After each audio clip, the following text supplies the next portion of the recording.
ओम श्री साईनाथाय नमः। ओम श्री साईनाथाय नमः। ओम श्री साईनाथाय नमः। सभी साईं भक्तों को नमस्कार। कथा प्रारंभ करते हैं।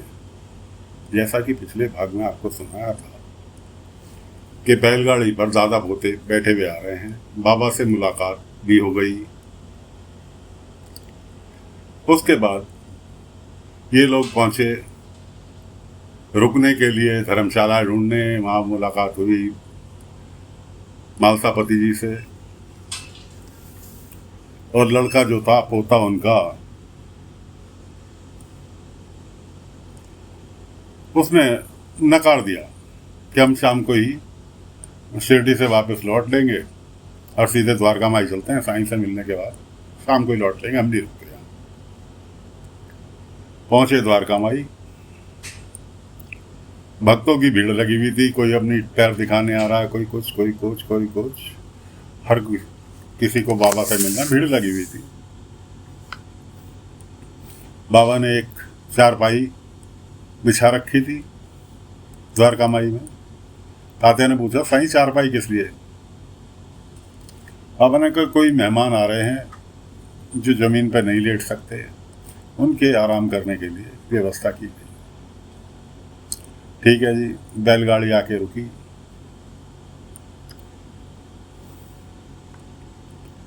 बैलगाड़ी आके रुकी, उतरे,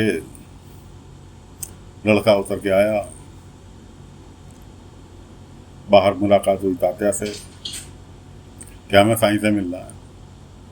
उसने कहा, भी देख रहे हो भीड़ लगी हुई है और थोड़ा वक्त लगेगा तुम्हारा नंबर आने पे, तुम्हें बुला लिया जाएगा, इसलिए थोड़ा इंतजार करो। अब लड़का अपने पैसे की गर्मी दिखाने लगा। अरे कुछ चढ़ावा वढ़ावा फालतू चढ़ा के पहले हमारी मुलाकात करा दो। साईं से एकांत में बात करने के लिए।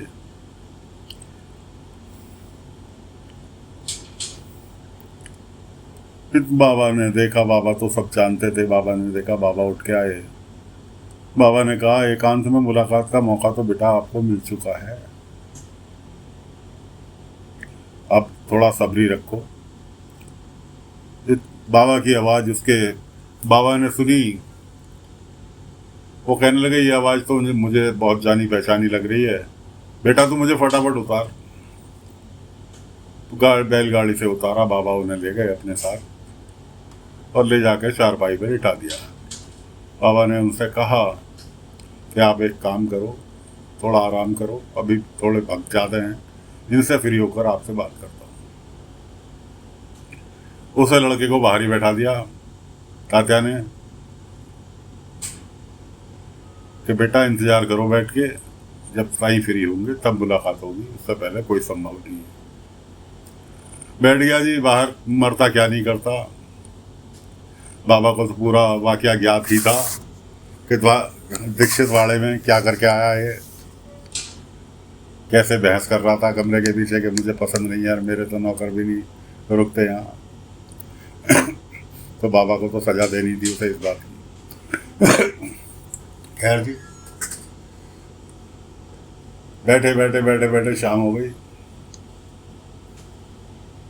शाम हो गई, सारे भक्त धीरे धीरे विदा हो गए। अब बचे बाबा जो थे, जो द्वारका माई में दीपक जला रहे थे। तात्या आया, कहने लगा, साईं से मिल लो, थोड़ी देर में प्रवचन का टाइम होने वाला है, जो बात कर रही है। साईं अभी अकेले हैं।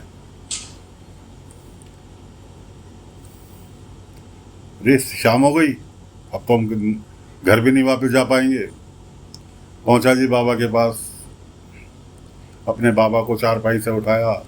साईं इनकी आंखों की रोशनी वापस कर दीजिए, बदले में जो चाहिए वो मैं देने के लिए तैयार हूँ, जितना पैसा चाहिए उतना देने के लिए तैयार हूँ।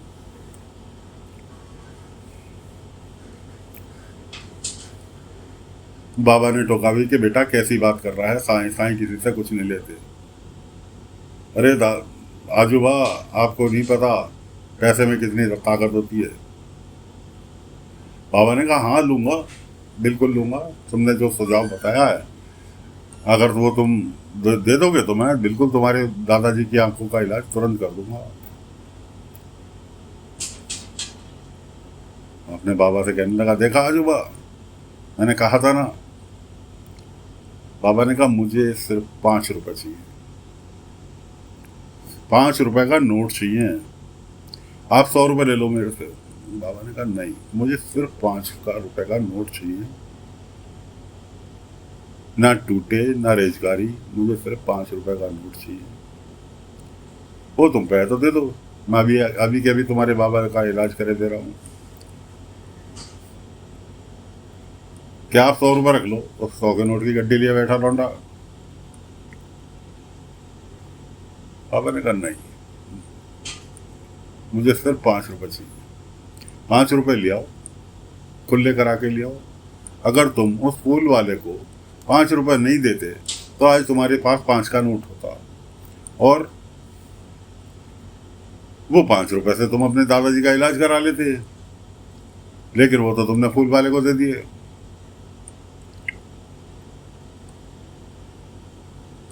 छुट्टे करा लाओ, लेकिन चाहिए मुझे सिर्फ 5 रुपए। 5 रुपए ले आओ, इलाज तुरंत हो जाएगा। जब तक 5 रुपए नहीं लाओगे इलाज नहीं होगा। इतनी रात को मैं कहाँ जाऊं? अब तो सुबह ही हो।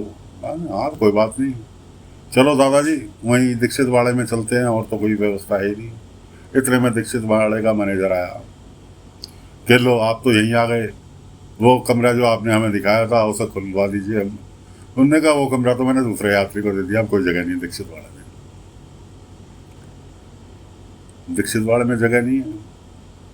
बाबा ने कोई बात नहीं, दीक्षित वाड़े में जगह नहीं है, तुम्हारे दादाजी के लिए मैंने चारपाई लगवा दी है, और तुम यहाँ नीचे दरी पर सो जाना, यहाँ और मैं सो जाऊंगा।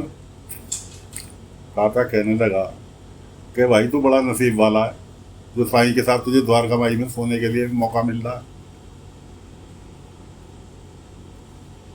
इसलिए से मौके को ना गवा और यहीं सो जा, सुबह उठ कर। जी सो गए। मरता क्या नहीं करता, रात को बाबा ने उसे कम्बल उड़ा दिया। बाबा तो उसे ठीक करना चाह रहे थे, उसकी आदतों को छुड़वाना चाह रहे थे। अगले दिन सुबह उठा और 500 रुपये खुलाने के चक्कर में निकल गया गाँव। जिसके पास भी गया उसने मना कर दिया। छोटा सा गांव था उस टाइम, और कौन 100 रुपये खुले लेके घूमता था? जिसके पास 100 रुपये लेके चलता था वो बहुत बड़ा रईस गिना जाता था। और लौंडा पूरी रईसी में था, पूरी गड्डी लेके चल रहा था 100 के नोट की। सबने मना कर दिया, यहाँ तक कि कुलकर्णी के आदमियों के हत्थे चढ़ा, और उन्होंने अपनी बातों में लगा के उसकी पूरी जेब साफ कर दी। अब उस पर 1 रुपया भी नहीं। एंड में आके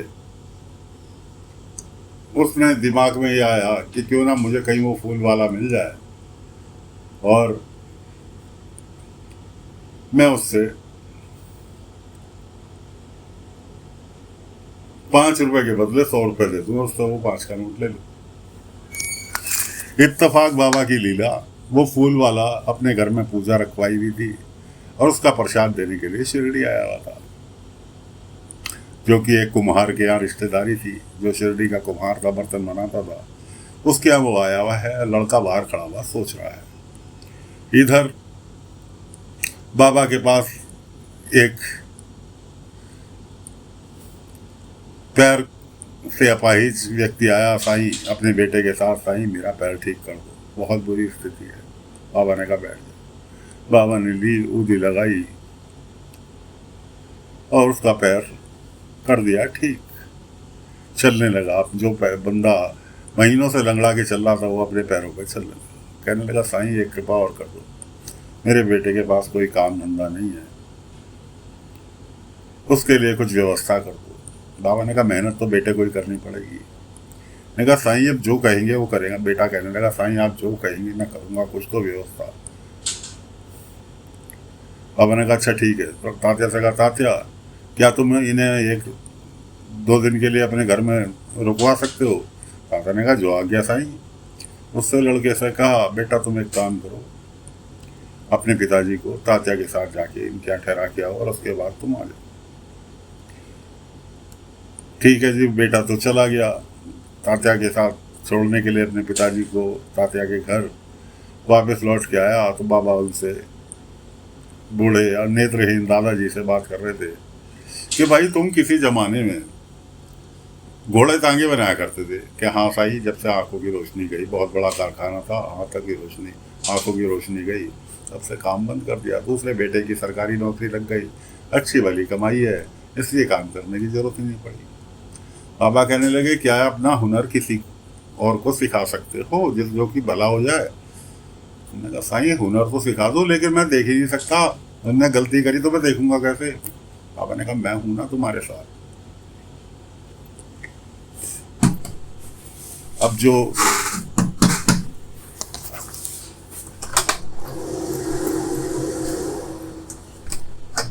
जो लड़का था जो लौट के आया तात्या के घर से लौट के आया, तो बाबा उसका इंतजार कर रहे थे। बाबा ने कहा आप ये लड़का है, इसको अपना बताना और ये बनाएगा, बाकी आंखों की जगह मैं काम करूंगा ना आपके साथ। बाबा ने पता नहीं कहाँ से किसी से लकड़ी मंगवा ली घोड़ा तांगा बनाने के लिए, और घोड़ा तांगा बनाने की तैयारियां चालू। उधर दादाजी का पोता इंतजार में खड़ा है गांव में कि कोई उसे 5 रुपए खुले दे दे, या फिर वही व्यक्ति मिल जाए जिससे वो 5 रुपए लेके 100 रुपए उसे दे दे। तो दोस्तों फिलहाल कथा को यहीं पर विराम दे रहे हैं, आगे की कथा अगले अंक में लेकर हाजिर होंगे। तब तक के लिए आज्ञा दीजिए। ओम साई राम, ओम साई राम, ओम साई राम।